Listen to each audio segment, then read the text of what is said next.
Hey guys, welcome back to another episode of Wealthy AF, where you're going to figure out what it means to be truly wealthy AF. And today's guest is Krista Melanson, and Krista's a relationship and dating coach helping men and women find their love and create beautiful relationships. Krista was a single mom of 3, working multiple jobs and feeling like life had too much to offer her. When she decided to turn her life around and step up her dating game, the magic happened. Krista met her perfect partner, and they are both busy creating their happily ever after while traveling and living a committed and amazing life together. And today's topic is going to be on the online dating culture. Krista, welcome to the podcast. Thank you so much for having me. I'm excited to be here and share a little bit of what it is that I know and believe in my world. Awesome. So you're a dating coach, Krista, and I'm going to get right into it. You have 3 children. You were a single mother to 3 children. Did you meet your spouse online? I did, actually. Yeah. Outstanding. Why don't you tell us that story? Because I have a lot of single female friends, and they tell me it's a struggle out there. They tell me how difficult it is with all this ghosting and all this stuff that happens out there. I just made 22 years married, so I have no clue what it is to be out there in the online dating world. There was not even internet when we got together, my wife and I, so we have no clue what that is. So tell us about what that was like for you as a single mom with 3 children, trying to find a spouse online or a partner, a significant other online. It was tricky for sure. And when I first started going on the online dating apps, it wasn't my idea to do it. It was actually my daughter's, who was, I want to say 18 at the time. And she said, "I'm going to put you on Tinder." And I said, "Well, no, you're not, because that's for hookups." And she said, No, mother, it's not. That's another one you're thinking of. She said, "This is just a way that you can meet people." So she actually set up my profile and I, sort of started in tentatively. But it was really difficult because once you get to be a certain age, there's other things going on in your head besides just, thinking about love. When, my 21-year-old daughter, I talk to her about dating all the time, and she's not concerned about anything except meeting a guy and having fun, and she's relaxed. But the older you get, you start thinking, okay, well, I haven't done this for a long time, or maybe I'm too old and I don't look as good as I used to look. There's so many things that come into play, and I suffered through all of those. And I got on the Tinder, which was super easy, not difficult to use. And I started making connections with people. So that was a great way to connect with people. But at the same time, it was kind of soul crushing because, like you said, people will ghost you, or they're not honest and forthright about who they are. So it really did take a lot for me to stay hopeful and brave almost while I did this. But then I'm also living proof that it does work, because I met my partner on Tinder, and, on paper, we were very different. In a million years, we probably wouldn't have bumped into each other in real life. So the dating app brought us together, and we hit it off like a house on fire. And it was, on paper, we weren't the same, but when it came down to our core values and interests and things like that, we were really very similar, and it was great. And, I couldn't have asked for somebody better if I'd, planned him all by myself. Tell us that story of, as I quote you, as you get older, being your age, having to go through Tinder, and how many people did you have to go through before you found your guy, before you found your soulmate? It was tough. I went through a lot of people. I went on a lot of coffee dates, and I chatted with so many men. And, I had a lot of the, "Hey, how's it going?" Or just, "Hey," which was just, a lackluster effort. And I, as I did it, I sort of refined my process, and I said, okay, if somebody sends me a 1 word, I'm not going to respond, because if that's the most effort you're able to make, then you're probably not, where I want to be. But, and I had some situations where I had one situation, I talked to a man for a month, maybe a month and a half. I was traveling and he worked away, so he was traveling. And, we had a really good connection. We knew some of the same people. It was great. And then when the time came to get together in real life, he ghosted me. And that was the end of that. And then the funny thing is that maybe 2 months later, I was in the grocery store and I walked past this guy and he said, "Hi, Krista." Like nothing had ever happened and just kept on his way. And I thought, that's bizarre. But, It's weird. you have all sorts of weird encounters when you meet somebody online, but it's all part of the process, right? I mean, if I bump into somebody on the street and we start up a conversation, you don't know any more about them than you do when you meet somebody online. The trick is to be safe when you meet up with somebody online, but it might work and it might not work.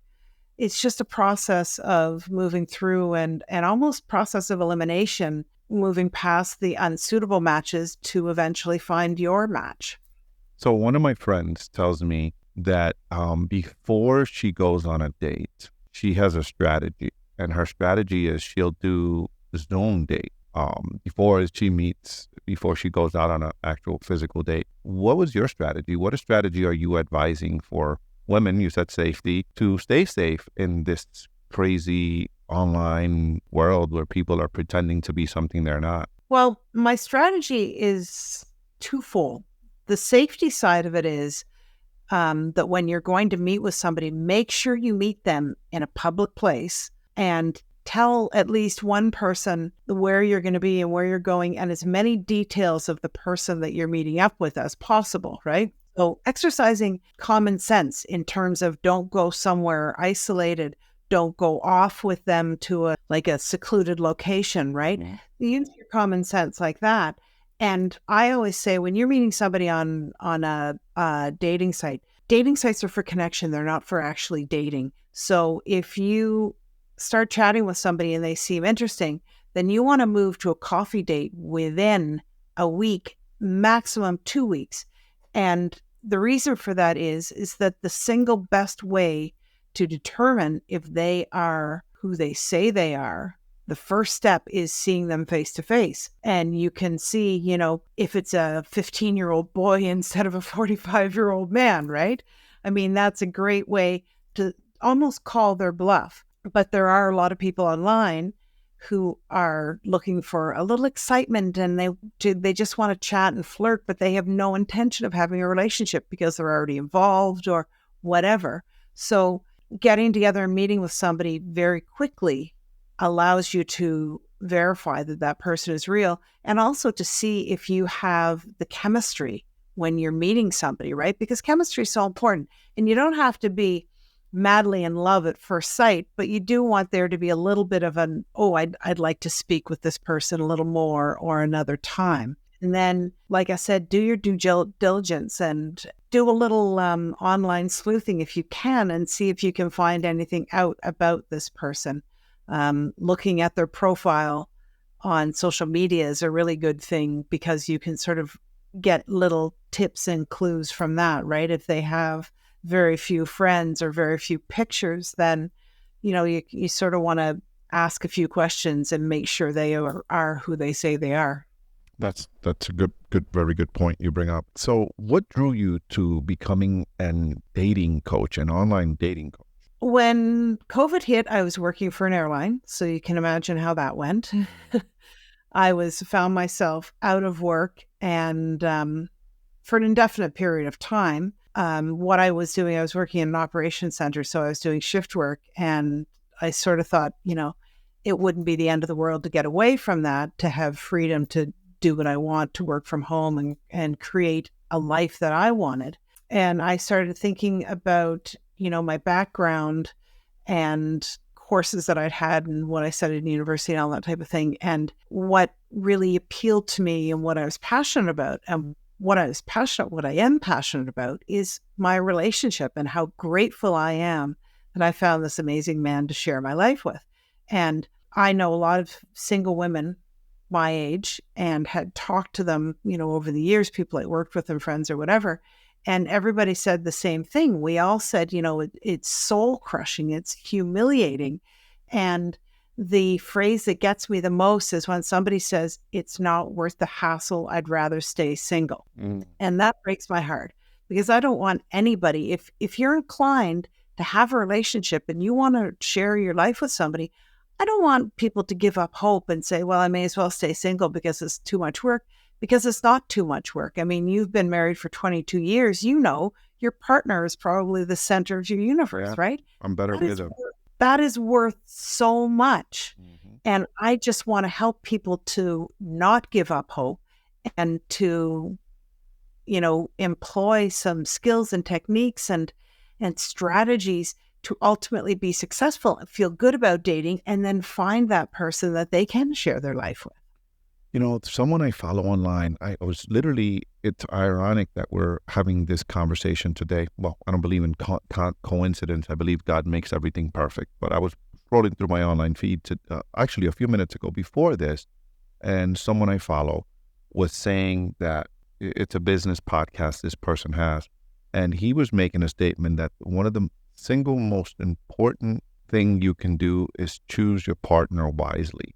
And he's been married 10 years, and I am so agreement. I am so in alignment with that. Your partner, it's so important to find the right partner. Your partner makes you better when you have the right one. Of course, there are people that are just bad people. There's good and bad people, right, in the world, and there's people that are just dealing with things. But I think it's extremely important that we find the right one, which leads me to my next question.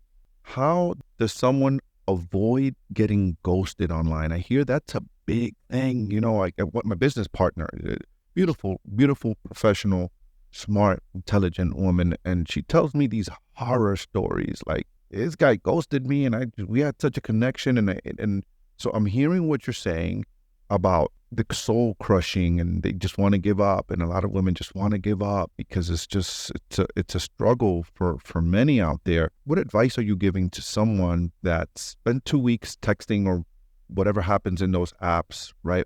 Why does that happen to begin with? Like, I can't wrap my brain around that. You're spending your time, you do this stuff, and you go through all these motions. Why do you do that? Well, ghosting is unpleasant, and I haven't got good news about the ghosting. Unfortunately, ghosting is going to happen, and I'll tell you why people ghost. It has absolutely nothing to do with the other person. It's because they are emotionally immature, because they are not ready for a relationship, maybe because they are already involved with somebody else.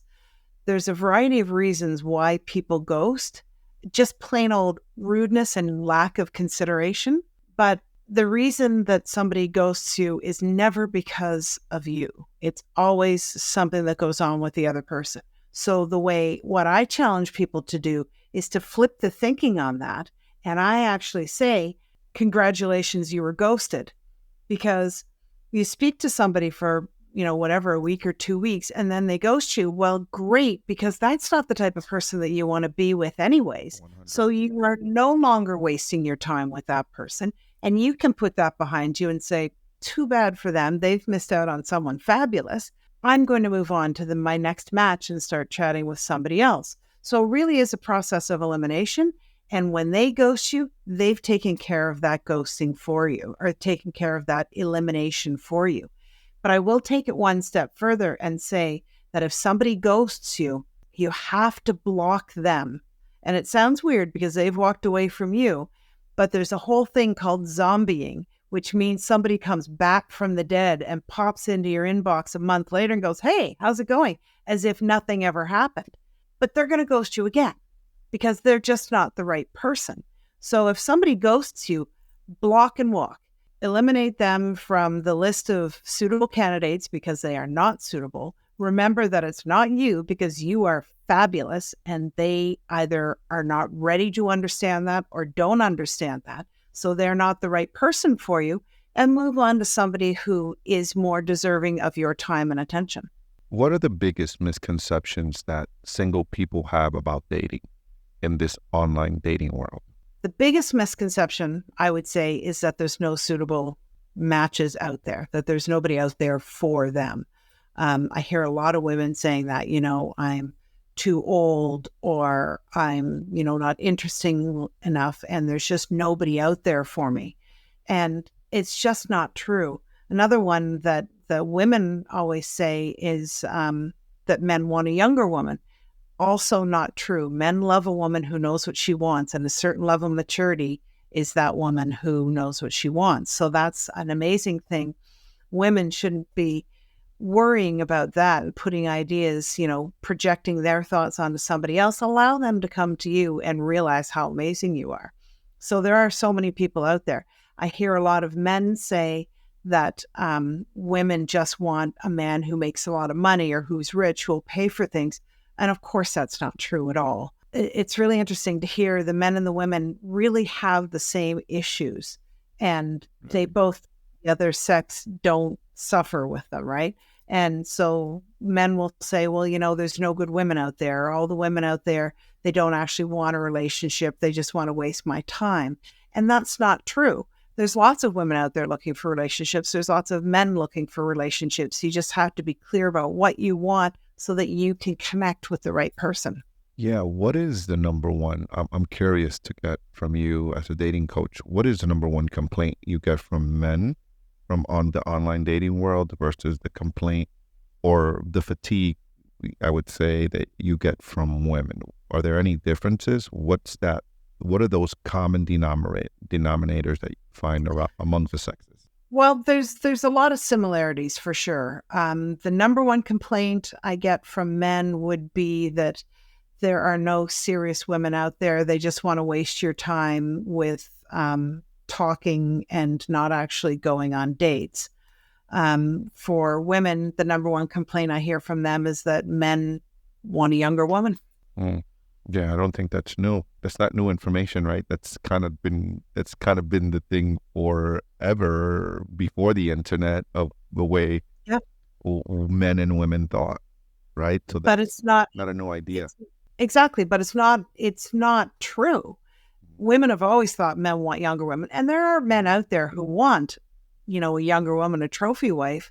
But for the most part, they're not. And I always say this: the man who wants a younger woman is not the right man for you. I tell women that, because that sort of insinuates that they are more shallow. I hate to say it. I don't mean to be critical, but a little more shallow, and they're focusing on surface level things. Whereas the right man will appreciate you, speaking you figuratively as my clients, the people that I'm involved with, the right person for you is going to appreciate every part of you, which is not just how you look physically, but also your experiences and the things you've done in your life that have brought you up to this point, who have made you the person you are. So the right person is going to love you for exactly who you are and not want somebody younger just because they look good on your arm. So dating app fatigue is a real struggle, I hear. How do people deal with that fatigue? I mean, the dating apps can be overwhelming and they can be frustrating. I always recommend, especially if you're in a really big area, to keep your circle, your geographical circle, small to begin with. So let's say you're in New York City. If you say that you are open to connections within 50 miles, you're going to have a huge number of people, right? So start out really small with like a mile radius. And maybe there's only, 5 people, maybe there's 100 people. Whatever it is, the number's going to be much lower. So work your way through that, get comfortable doing that, and then just expand it a little bit at a time to avail yourself of more matches while you're doing it. And the thing is to think about the dating apps as a connection, and don't spend a lot of time chatting with these people on the dating apps. Move it to a coffee date within, like I said earlier, a week or 2 weeks maximum. And believe it or not, I recommend going on 2 to 5 coffee dates a week and just start meeting people. And reframe the thinking. Instead of meeting somebody and saying, this could be the one, you meet somebody and say, I'm going to make a connection with a fellow human being. And afterwards, maybe it was a good connection, maybe it wasn't a bad connection, but it's practice for the next one. And they're all practice for the right one, so that you feel comfortable and you start to have a better sense of what you want and what you need in a relationship and a partner. And it becomes a little bit easier to identify that when you're meeting somebody, matching somebody on the apps, or meeting somebody for coffee. It becomes just easier. It flows easier the more you do it. It's like practice makes perfect. Yeah, that's a great reframe of the mindset. Like, hey, I'm just going to go meet a fellow human being, and it's just practice for the right person if it doesn't work out. That's really, really good advice, actually. I really like that. So my friends, they tell me you go right, left. I know there's a few apps. So I went to lunch with a friend, I don't know, 6 months ago.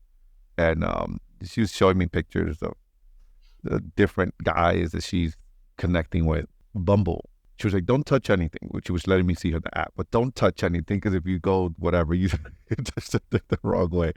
But how do you stand out, right? What advice are you giving to the people you're coaching to stand out on these dating apps? It's just an infinite number of choices. And I think, and I love to unpack this with you, Krista, is I think when a human being has so much, so the way the brain works is when you give people one option, the brain says one option, two option, three options, anything over three options, the brain goes too many, I got to think about it, right? So when you're making a sales presentation, the buyer says, I got to think about it, you give me too many options. So you narrow down the job of the salesperson is to narrow down what that person's needs are, what their desires are, and then present no more than three products so that they can get a decision. Well, that's psychology, right? That's just biology. That's just the way the human brain is wired. And I think when it's so easy as a swipe right or swipe left, and there's just an indefinite number of folks, that is just like, holy crap. That's just a lot for the brain to process, right? How does a person stand out? Because what do you got? You got 30 seconds. From what I read, some stats from what I've read is that men tend to have it harder than women because just women put makeup and they look pretty and it's easier for them. Men have to, I don't know. I don't understand it. I mean, in real life, women get courted, right? But I don't understand the whole thing of the online. I hear that men tend to have it a little harder than women. They get less options than women get. But the fact that you can go right, left, just back to back to back to back to back to back. What advice are you telling people to be able to stand out? Well, the profile or the bio on a dating app is like your sales page, right? So you want to grab somebody's attention, like you said. There's a few tips and tricks that I always recommend when you're creating your profile.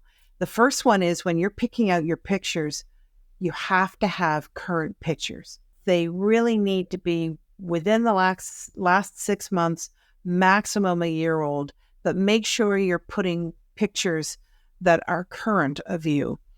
Another thing is to avoid things like headshots because they're very sterile. Ideally, you want a picture that will spark interest and make somebody want to ask a question. Like I say, you post a picture of you hanging off the Eiffel Tower with the newspaper in your hand. Somebody's going to say, what's up with the newspaper, right? Or whatever. You want something to spark conversation. You definitely don't want pictures with other people because then you run the risk of them going, oh, she's really interesting, but it's not you, right? Mm-hmm. So you want pictures of just you. And don't take a picture of you in a ball gown or a tuxedo if really you're a hiking on the weekends type of person. Put pictures that are true representative of yourself. Because if you're a guy and you post a picture of you in a tuxedo, then you're going to attract the girl who likes to get dressed up and go out, but maybe you'd prefer to go hiking or running or sailing or something, right? So make sure your pictures are a true representation. And I know a lot of people think, well, if I put pictures of that time that I went hiking and I put pictures of that time that, I went skiing, you're going to draw more people in, but they're not going to be the right people. So if you put a picture of you skiing and somebody thinks, wow, this person loves to ski, I want to meet with her or him, but you don't like to ski, then, ultimately that's not going to be the right fit for you. Another thing that I recommend when you're writing up your profile bio is not to make it like a resume, because getting to know somebody, dating somebody, that should be a process and take time, right? They don't need to know right up front that you've got 3 kids and you work for IBM and you do this, that, and the other thing. You want to make a bio that has a little bit of mystery and leaves them wanting more. So instead of saying, I'm looking for a long-term relationship, you can say, I'm looking for my last first date. And instead of saying, I love to travel and I like to watch movies, you can say, it's fun to curl up with a movie, but I'd rather wake up under the Eiffel Tower and have breakfast on the park type of thing, right? Because then somebody knows that you do like to watch movies, but you also like to travel. So it's to get creative with your write-up, make it short, because then nobody's reading a paragraph or a resume, right? And short, but interesting enough that they say, I want to know more about this. And ideally, what you have in your bio will be the first question that somebody asks. And I know in a perfect world, it doesn't always work like that. But if you make your bio interesting, then hopefully people will reach out to you and say, you mentioned this and that's really interesting because, or can you tell me a little bit more about that? You want a little bit of intrigue. So there's a lot there you gave our listeners. The one thing that stood out to me, I don't know why, but this is where my brain went with it. You said, make sure you don't take headshots. And as I'm thinking about, Jody showed me her app and I was looking, I saw a lot of headshots. And I'm curious as to why you said no headshots. Do you recommend full body shots? And why is that? Because it shows like your weight? What's your thinking behind that? I'll give you two answers to that. The first one was, I apologize, I should have been more clear. What I meant was no business headshots. Oh, okay.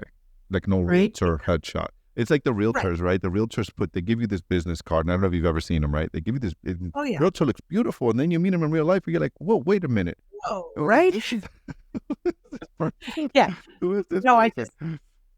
I meant no business headshots. Okay. But I do, and headshots are great, but I do recommend putting one full body shot in your picture because we are all allowed to have different preferences, right? 100%. And so maybe a man prefers a woman who's curvy, and if she's a runner and has a very lean body, that might not be his type of person, right? So it's not good or bad. We are all allowed to have preferences. It's more of a loving yourself and owning who you are and showing up saying, this is me and I'm fabulous. And the right person is going to think you're amazing. But there's nothing worse than being disappointed as the first impression. And I know this because my partner has told me this, that he chatted with women online and he would meet them in person and he'd walk right past them because they looked nothing like their pictures. And then he'd meet them, they'd come up, they say, Billy, and he'd do a double take and be like, oh, and, not to be rude or anything, but just totally different than what that person looked like in their picture. And you don't want somebody going, whoa, you're not what you look like, because that's just not a good first impression. So that's why it's important to have current pictures and that full body picture so that they can make a choice based on you and what they see. And it's imperfect, right? Because we are talking about making a choice based on a photo, which tells you nothing really about who you are. But you have to hope that if there is that spark of physical interest, they'll read your bio and be interested in that and then strike up a conversation. But it's an imperfect system, but it is just a great way to connect with people. So you sort of take the good with the bad when it comes to dating. I want to share a story with you, Krista, that I experienced as I think it was 15, way before the internet. I mean, this was in early 90s, right? Mid 90s, maybe. So there was this girl that called the house when we had phones in the house, the hardwired phones, right? And this girl called the house and I started talking to this girl. She sounded really pretty. I was like 14 or 15 years old. I was talking to this girl, we spent hours talking. And then finally I said, send me a picture. And she lived, I grew up in New York City. So I lived in Manhattan, New York City, and she lived in Brooklyn, I think it was. Mm-hmm. And they said, send me a picture right before we meet. And this girl sent me a picture, man. And I'm so glad that you said what you said about we all have the right to have our preferences. And this girl sent me a picture, man, and I was so disappointed. And my friend just laughed on me. I mean, my friends did not let it up because she was way bigger than I wanted her to be. I mean, she was just not my type at all. But we had this connection, and immature me at that time, I just never called the girl. Like I ghosted the girl. I mean, it was one of those things. But I was a kid. Yeah.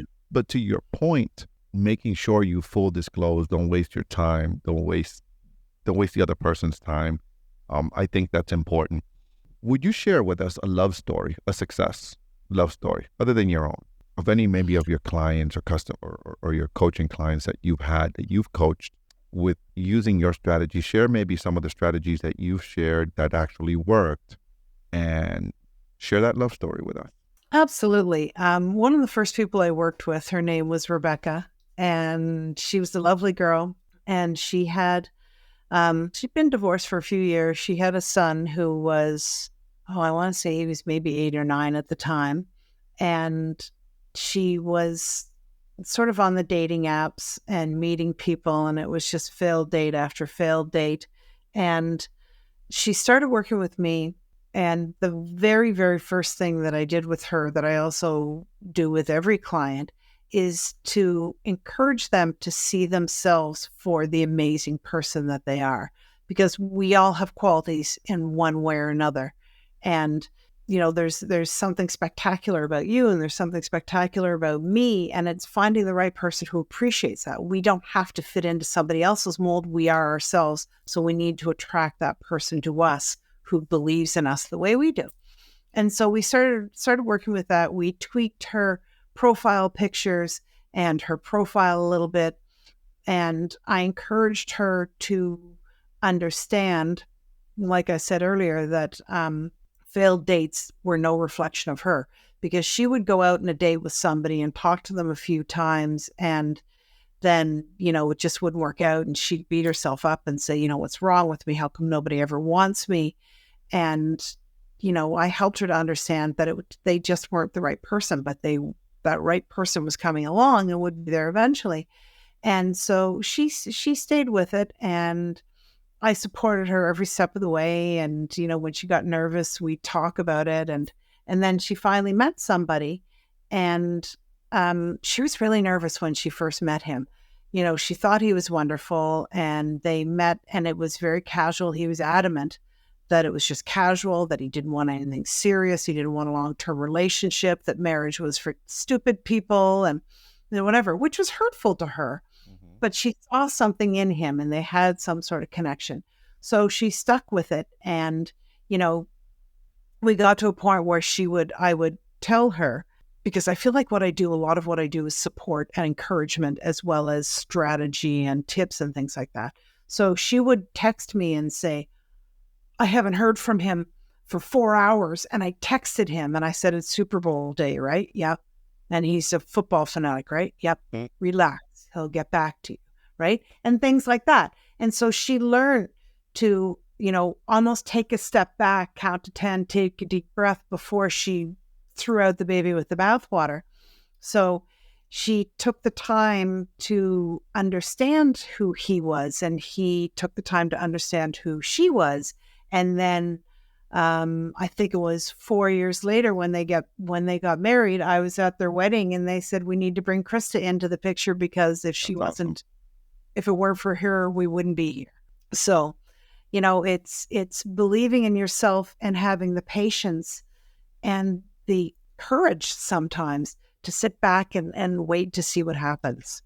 What's the one thing you would give as advice to a millennial, a Gen Z, or a really younger demographic, that they can do, improve their odds to find the one? Because like you said, I know as a fellow human being, we're not born to be and do life alone. I could tell you, being married 22 years, life is better together. I need my wife to breathe, but man, life is significantly better with her. To have my friend, and to share the good times, the bad times, and to just go through life, and to have someone that I know I can count on and rely on. Life is just better. I'm going to give two little pieces of advice. The first one is to stick true to what you want, right? What's important to you, core values. If you really want somebody who works hard and has a really ambitious career and is focused and driven, then if you meet the guy who's content working in the pizza shop because he's surfing every day, that's not going to be the right guy for you. So make sure you stick to what it is that you want. And that there's nothing wrong with that. The second piece of advice that I would give, and I think this one's really huge, and not a lot of people realize it, is that if there are not fireworks and you're not falling in love with them the first time you meet them, give them another chance. Because guy or girl, no matter what, we can all be nervous when we first meet somebody, right? If you have a horribly awkward encounter with somebody, then that's different.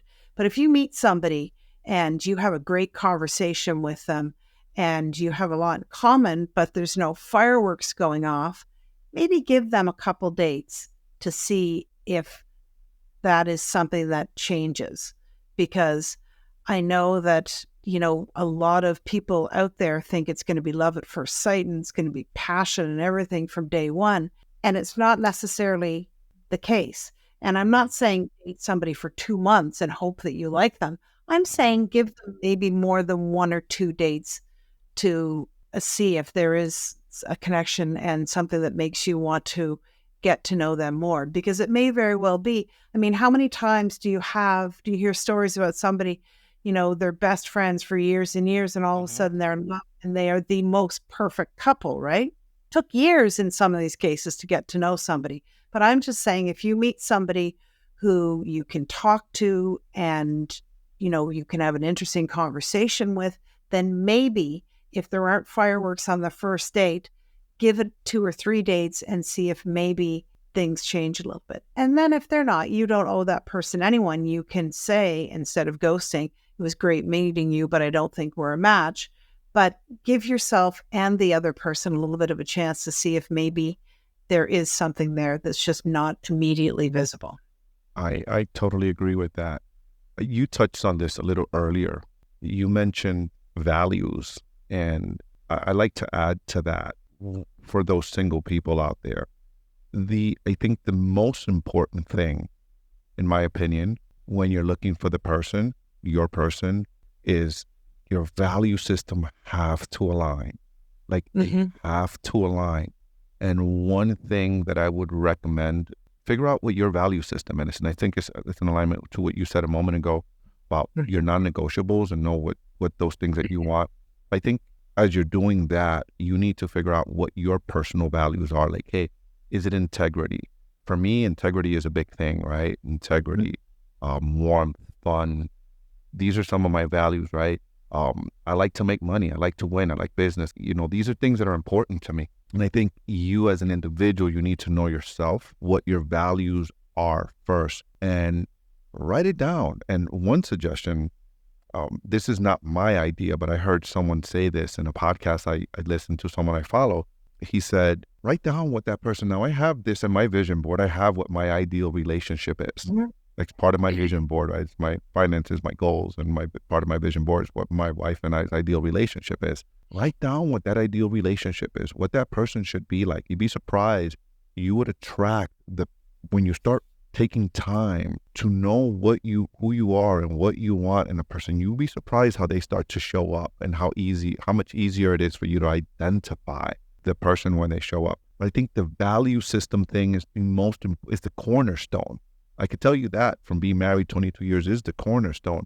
If my wife and I were disaligned in our values, it would be very hard to make things work, right? Our family is important to us. Our kids are important to us. Like, there's certain things, and of course we're different.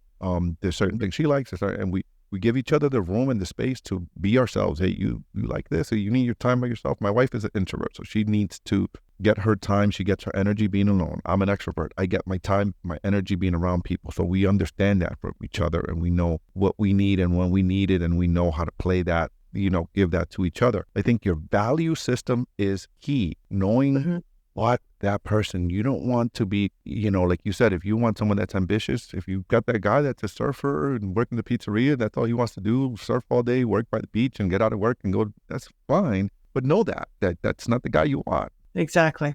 Right? So your value system. One last question for you, Krista. Was there anything you didn't share that you should have shared that would have brought a tremendous amount of value to the audience and myself? Yeah, this is something that I really think is important too, is when you're talking about your values, right? You need to know what it is that you want, what's important to you, obviously, but you also need to identify must-haves versus preferences, right? Oh, that's a good And point. a lot of people, when one of the things I do in my dating attraction boot camp is I have people do a vision board for their perfect partner.